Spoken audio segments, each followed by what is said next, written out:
Abimelech அதிகார ஆசை தலைமுறையை அழித்தது. இவன் தேவனால் அழைக்கப்பட்டவன் அல்ல, ஜனங்களால் தேர்ந்தெடுக்கப்பட்டவனும் அல்ல, தன்னைத்தானே ராஜாவாக்கிக் கொண்டவன். அதிகாரம் தேவனிடமிருந்து வராவிட்டால் அது அழிவுக்கு வழி. அபிமெலேக் கிதியோனின் மகன்.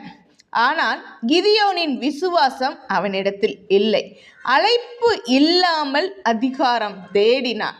70 சகோதரர்கள் ஒரே கல்லின் மேல் கொலை. சகோதரரின் இரத்தத்தில் கட்டிய சிங்காசனம்தான் அவன் ஆசை. அதிகார ஆசை உறவையும் இரத்தத்தையும் பலியாக்கியது. முட்டாள் அரசனை தேர்ந்த ஜனங்கள். யோத்தாம் கூறிய ஓமை மர்ம ராஜாவை தேடியது. நிழல் மட்டும் தரும் முல்லை ராஜாவாக்கினார்கள். பலன் அக்கினி, அழிவு. தேவன் மௌனமாக இல்லை. அபிமெலேக்கு நீண்ட நாள் ராஜாவாக இல்லை. ஜனமும் அவனை ஒருவரை ஒருவர் அழித்தார்கள். தேவன் தாமதிப்பார், ஆனால் நீதி தவறாது. இன்றைய விசுவாச வாழ்க்கைக்கு இன்று பதவி, மேடை, பெயர், தேவன் இல்லாமல் கிடைத்த அதிகாரம் தலைமுறையை காயப்படுத்தும்.